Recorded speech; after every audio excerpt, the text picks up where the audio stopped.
अब हम भारतीय संविधान की यदि प्रस्तावना के बारे में विचार करें तो सबसे पहले ये देखते हैं कि भारतीय संविधान में जो प्रस्तावना का जो विचार आया वो अमेरिकी संविधान से प्रेरित है।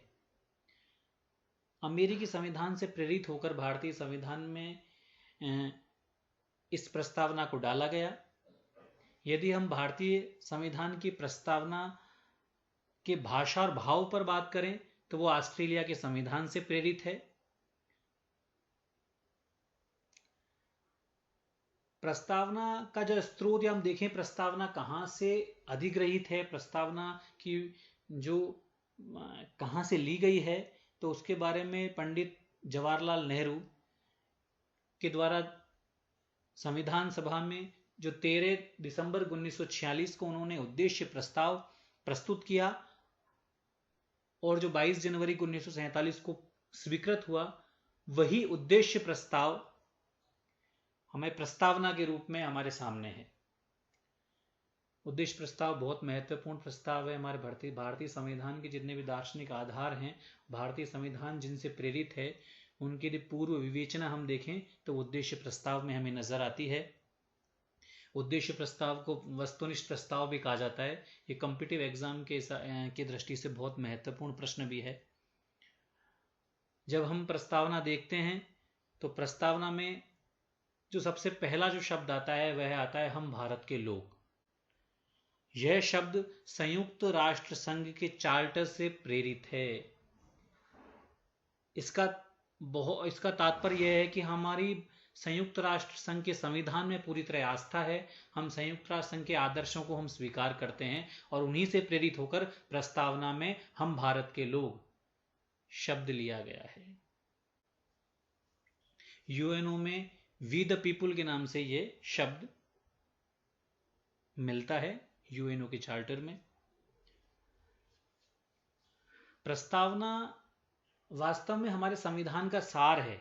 इसमें हमारी आकांक्षाएं हैं, आदर्श हैं, किस रूप में हम हमारे देश को देखना चाहते हैं। तो वो आदर्श, वो आकांक्षाएं, वो हमें हमारे प्रस्तावना के रूप में नजर आती हैं। प्रस्तावना के मसौदे की बात करें तो BN राव जो हमारे संवैधानिक सलाहकार भी रहे थे, जब संविधान का निर्माण हो रहा था तो उन्होंने इसे तैयार किया। संविधान सभा की चर्चा के दौरान काफी इस बात पर विचार विमर्श हुआ कि इसे संविधान का भाग माना जाए अथवा नहीं माना जाए। कुछ विद्वानगण इसे संविधान के भाग के रूप में स्वीकार करना चाहते थे, जबकि कुछ अन्य इसे संविधान के भाग के रूप में इसे स्वीकार नहीं करना चाहते थे। जब संविधान का निर्माण हुआ, इस प्रस्तावना को संविधान का भाग माना जाए अथवा न माना जाए, इसको लेकर सर्वोच्च न्यायालय में चुनौती दी गई। 1960 में बेरुबारी संघ केस में सर्वोच्च न्यायालय का फैसला आया, जिसने प्रस्तावना को संविधान का भाग नहीं माना। लेकिन 1973 में पुनः से चुनौती दी गई। केशवानंद भारती केस में सर्वोच्च न्यायालय का पुनः फैसला आया और उन्होंने इस बार प्रस्तावना को संविधान के भाग के रूप में स्वीकार किया। लेकिन इस केस में उन्होंने ये कहा कि प्रस्तावना संविधान का भाग तो है, लेकिन साथ ही इसके अधिकतर जो शब्द हैं, जो शैली है, वो आधारभूत ढांचे के भाग हैं, जैसे राष्ट्रीय एकता, अखंडता, पंथ निरपेक्षता, मूल अधिकार और इसके नीति निर्देशक तत्वों के साथ संबंध, लोकतांत्रिक और गणतंत्रात्मक शासन प्रणाली। अतः केशवानंद भारती केस में सर्वोच्च न्यायालय ने यह भी कहा कि संसद प्रस्तावना के मूल स्वरूप को बिगाड़े बिना इसमें निश्चित प्रक्रिया से संशोधन कर सकती है। अर्थात इसमें संशोधन तो किया जा सकता है, लेकिन इसके मूल ढांचे को कदापि बिगाड़ा नहीं जा सकता। इस निर्णय के बाद इंदिरा गांधी जी सरकार के द्वारा 1976 में 42वें संविधान संशोधन के द्वारा प्रस्तावना में कुछ शब्द जोड़े गए।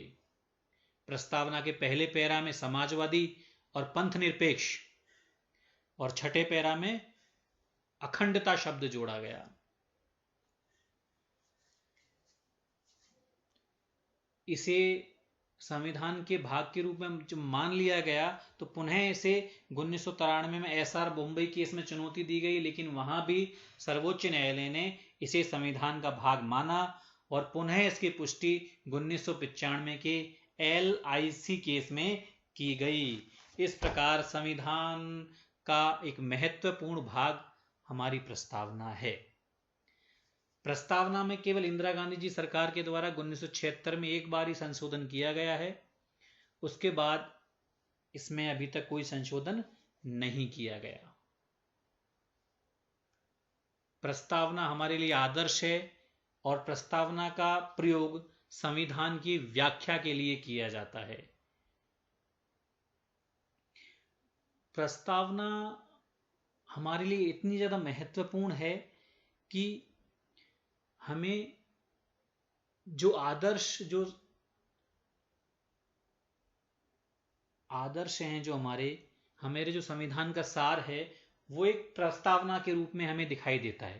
प्रस्तावना में हम उन आदर्शों को, उन सार को देख सकते हैं। यही कारण है कि कई विद्वानों ने भारतीय संविधान की अत्यधिक प्रशंसा की है। यदि हम न्यायाधीश पालकीवाला के शब्दों की बात करें तो उन्होंने इसे संविधान का परिचय पत्र कहा है। पंडित ठाकुरदास भार्गव जो बहुत बड़े विद्वान रहे हैं, उन्होंने प्रस्तावना को कई नामों से अलंकृत किया है, जैसे संविधान की आत्मा, संविधान की कुंजी, संविधान का आभूषण, प्रस्तावना संविधान का सबसे सम्मानित भाग है। ये शब्द भी पंडित ठाकुरदास भार्गव ने कहे हैं। उन्होंने संविधान का सार भी इसी प्रस्तावना को कहा है।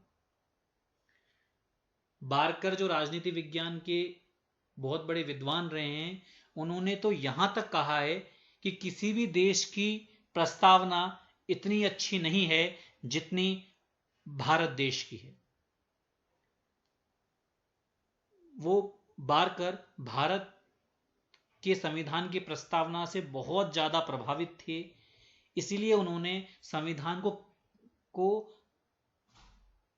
की प्रस्तावना को संविधान का की नोट, कुंजी नोट भी कहा। बारकर ने अपनी बहुत फेमस पुस्तक है उनकी, the principles of social and political theory, जो 1951 में प्रकाशित भी हुई, उसमें उनके शुरुआत में उन्होंने भारतीय प्रस्तावना का उल्लेख भी किया है। इसी से हम भारतीय संविधान की प्रस्तावना की अहमियत का अंदाजा लगा सकते हैं। एक अन्य बहुत बड़े विद्वान KM मुंशी, जो भारतीय संविधान सभा के सदस्य भी रहे थे, उन्होंने भी प्रस्तावना को भारत की राजनीतिक कुंडली और हमारे लोकतांत्रिक गणराज्य का भविष्य फल कहा है। एक अन्य विद्वान AK अय्यर ने प्रस्तावना को दीर्घकालिक सपनों का विचार कहा। तो इस प्रकार यदि हम बात करें तो प्रस्तावना भारतीय संविधान का एक महत्वपूर्ण भाग है। प्रस्तावना में वो आदर्श हैं जो हमारे देश के संविधान को प्रेरित करते हैं, जिनसे हमारे देश का संविधान सार ग्रहण करता है, आदर्श ग्रहण करता है। इसीलिए प्रस्तावना को हमारे भारतीय संविधान का सार कहा जाता है। प्रस्तावना के शब्दों को देखें हम तो इसमें सामाजिक न्याय, राजनीतिक न्याय, आर्थिक न्याय की चर्चा की गई है। इसके अतिरिक्त हमारे भारतीय संविधान की प्रस्तावना में कई प्रकार की स्वतंत्रताएं नागरिकों को प्रदान की गई है। प्रस्तावना में विचार, अभिव्यक्ति, विश्वास, धर्म और उपासना की स्वतंत्रता की चर्चा की गई, स्वतंत्रता की बात की गई है। प्रस्तावना के कुछ महत्वपूर्ण शब्दों का अपन निहितार्थ समझने की कोशिश करें तो एक महत्वपूर्ण शब्द जो सबसे पहले हमें नजर आता है वह है संपूर्ण प्रभुत्व संपन्न। इसका तात्पर्य है भारत अपने आंतरिक मामलों में पूर्णतः सर्वोच्च है। भारत की सरकार अपने आंतरिक मामलों में यदि कोई भी निर्णय ले संवैधानिक रूप से, तो हमें किसी अन्य देश से या किसी अन्य देश के बाहर किसी अन्य संगठन से पूछने की आवश्यकता नहीं है। हम अपने आंतरिक मामलों में पूर्णतः सर्वोच्च हैं और बाहरी मामलों में पूर्ण स्वतंत्र हैं। हम हमारे विदेश नीति को स्वतंत्र रूप से संचालित करने में हम पूर्णतः स्वतंत्र हैं। भारत आंतरिक और बाहरी रूप से किसी भी शक्ति के अधीन नहीं है। एक महत्वपूर्ण शब्द समाजवादी को देखते हैं तो इसका तात्पर्य है भारत में लोकतांत्रिक समाजवाद है। हम समाजवाद लाना चाहते हैं। हम अमीर और गरीब के बीच की जो आर्थिक विषमता की खाई को समाप्त करना चाहते हैं। हम संसाधनों पर हर व्यक्ति के समान भागीदारी का समर्थन करते हैं, लेकिन यह है हम वैध और शांतिपूर्ण तरीके से करना चाहते हैं। तो भारत में इसी समाजवाद के प्रकार लोकतांत्रिक समाजवाद को स्वीकार किया गया है। भारतीय संविधान की अंतिम शक्ति, भारतीय संविधान में शक्ति का अंतिम जो स्रोत है वो भारतीय जनता को ही स्वीकार किया गया है। लोकतंत्रात्मक भारतीय संविधान लोकतंत्रात्मक है और गणराज्य है। गणराज्य या गणतंत्रात्मक व्यवस्था का तात्पर्य है जिसमें राज्य का प्रमुख जनता द्वारा प्रत्यक्ष या अप्रत्यक्ष रूप से चुना जाए और यदि वो संविधान के विरुद्ध आचरण करे, संवैधानिक मर्यादा का उल्लंघन करे, तो उसे निश्चित प्रक्रिया से हटाया भी जा सके। और इसीलिए भारत एक गणराज्य है।